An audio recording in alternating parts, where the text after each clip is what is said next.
दोस्तों नमस्कार।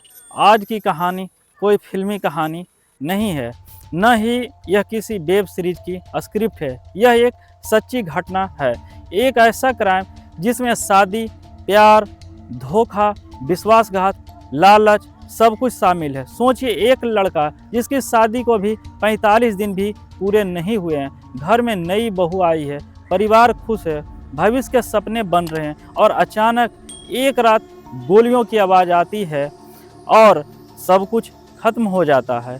हत्या किसने करवाई? कोई दुश्मन नहीं, पुरानी रंजिश, जमीन का विवाद नहीं था। हत्या की साजिश रची थी उसकी अपनी पत्नी ने ही, और वजह एक 15 साल पुराना अवैध संबंध था, वो भी अपने ही फूफा के साथ। आज की यह कहानी है बिहार के औरंगाबाद जिले की प्रियांशु कुमार सिंह मर्डर केस की। नमस्कार दोस्तों, आप देख रहे हैं इंडिया अनकवर्ड। तो चलिए शुरू से शुरू करते हैं। जैसे कोई थ्रिलर फिल्म धीरे धीरे अपने राज खोलती है। बिहार का औरंगाबाद जिला नबीनगर थाना क्षेत्र का ये घटना है, जहां पर गांव का नाम है बड़वावन। यहां रहते थे प्रियांशु कुमार सिंह, जिन्होंने प्यार से छोटू कहा जाता था। वह महज 24 से 25 साल के थे। किसानी उनका मुख्य काम था, साथ ही थोड़ा ट्रांसपोर्ट का भी काम संभालते थे। गांव में उनकी छवि एक शांत और मेहनती लड़की की थी। परिवार की सबसे बड़ी खुशी क्या थी? उसकी शादी। मई 2025 में प्रियांशु की शादी तय होती है गुंजा सिंह से। शादी धूमधाम से हुई, रिश्तेदार आए, बैंड बाजा, घर में खुशियाँ का माहौल था। माँ को बहू मिल गई थी, पिता को सहारा और प्रियांशु को जीवन साथी। शादी की शुरुआती दिन बिल्कुल सामान्य थे, लेकिन किसी को नहीं पता था कि इस शादी के पीछे एक ऐसा राज छुपा था, जल्द ही खून में बदलने वाला था। शादी के बाद अक्सर लोग नई जिंदगियां शुरू करते हैं, लेकिन गुंजा की जिंदगी में अतीत खत्म नहीं हुआ था। पुलिस जांच में जो सामने आया उसने सभी को चौंका दिया। गुंजा सिंह अपने ही फूफा जीवन सिंह से साथ लंबे समय से संबंध बना रही थी। बताया गया कि यह संबंध करीब 15 साल पुराना था। जब यह रिश्ता शुरू हुआ तब गुंजा किशोरावस्था में ही थी। जीवन सिंह की उम्र उससे लगभग 2 गुना था, उससे भी ज़्यादा होगा। वह परिवार का सदस्य था, भरोसे का रिश्ता था, लेकिन यही भरोसा धीरे धीरे एक अवैध संबंध में बदल गया था। जांच में सामने आया कि जीवन सिंह गुंजा को अपने साथ रखना चाहता था। गुंजा की पहली भी कई शादियां तय हुई थी, हर बार किसी न किसी कारणवश टूट गई थी। परिवार को शक नहीं था कि इसके पीछे कौन था। कहा जाता है कि जीवन सिंह शादी रुकवाने के लिए दबाव बनाता था, गलत बातें फैलाता था, लेकिन इस बार शादी हो गई और यही बात दोनों के लिए सबसे बड़ी परेशानी बन गई थी। शादी के बाद गुंजा अपने ससुराल आ गई। बाहर से सब सामान्य दिख रहा था, लेकिन अंदर ही अंदर तनाव बढ़ रहा था। फ़ोन कॉल्स बढ़ने लगे थे। कॉल डिटेल्स में सामने आया कि शादी से पहले और बाद में गुंजा और जीवन सिंह के बीच लगातार बातचीत होती रहती थी। कई रिपोर्ट्स में बताया गया कि शादी से पहले गुंजा ने जीवन सिंह को दर्जनों कॉल किए। वह कहती थी, मैं यह शादी नहीं करना चाहती हूँ, मैं तुम्हारे साथ रहना चाहती हूँ। इधर प्रियांशु को भी कुछ अजीब लगने लगा था। पत्नी का व्यवहार बदलता जा रहा था। फ़ोन छुपाकर बात करना, अकेले में रोना, घर वालों से दूरी बनाना, शक धीरे धीरे गहराने लगा था। और शायद यही मोड़ था जहां हत्या की कहानी शुरू हुई थी। जब किसी रिश्ते में सच सामने आने का डर होता है तो कुछ लोग सच स्वीकार करते हैं, लेकिन कुछ लोग रास्ता ही खत्म कर देते हैं। पुलिस के अनुसार गुंजा और जीवन सिंह ने मिलकर फैसला लिया, अगर प्रियांशु रास्ते से हट जाए तो वे साथ रह सकते हैं। यहीं से शुरू हुई सुपारी किलिंग की साजिश। प्लानिंग कई दिनों तक चली। प्रियांशु की दिनचर्या पर नज़र रखी गई। वह कब घर से निकलता है, कब लौटता है, सब जानकारी इकट्ठा की गई।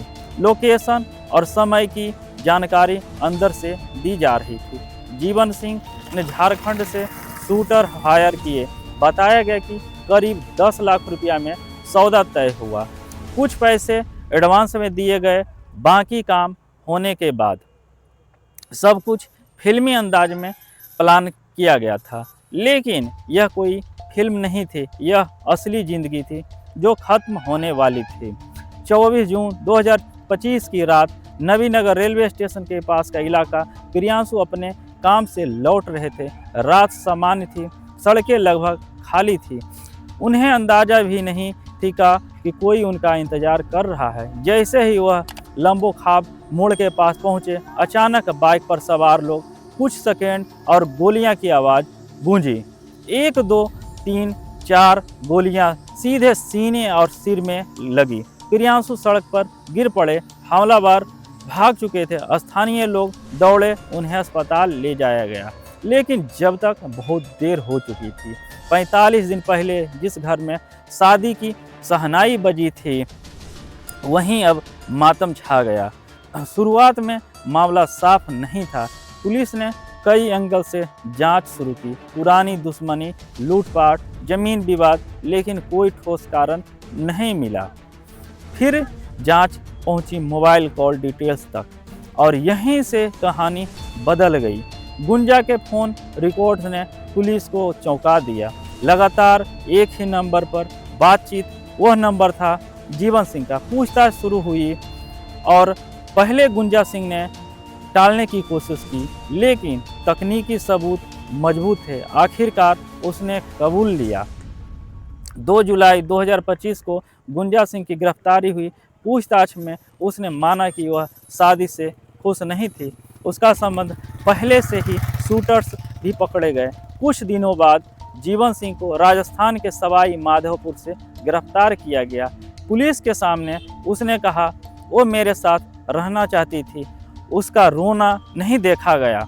लेकिन यह बयान सुनकर समाज का एक ही सवाल था, क्या किसी की जान लेना प्यार हो सकता है? प्रियांशु के परिवार के लिए यह सिर्फ हत्या नहीं था, यह विश्वास का टूटना था।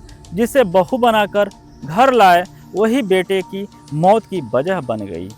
माँ आज भी सदमे में है। पिता का कहना था कि अगर उसे शादी नहीं करनी थी तो मना कर देती, मेरे बेटे की जान क्यों ली? गांव में भी यह घटना लंबे समय तक चर्चा का विषय बना रहा।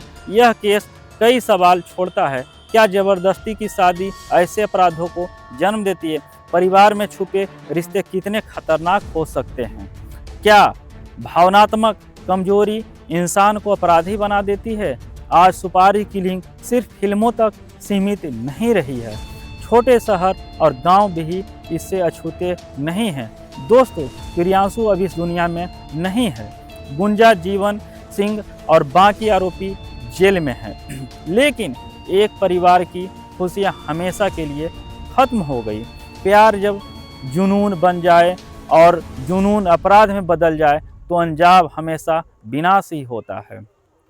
अगर आपको यह सच्ची क्राइम स्टोरी जानकारीपूर्ण लगी हो तो वीडियो को लाइक करें, शेयर करें और हमारे चैनल को सब्सक्राइब जरूर करें। कमेंट में बताइए, क्या ऐसे मामलों में सज़ा और सख्त होना ज़रूरी है? मैं मिलूँगा आपसे अगली क्राइम स्टोरी में। तब तक सुरक्षित रहें, सतर्क रहें। धन्यवाद। जय हिंद दोस्तों।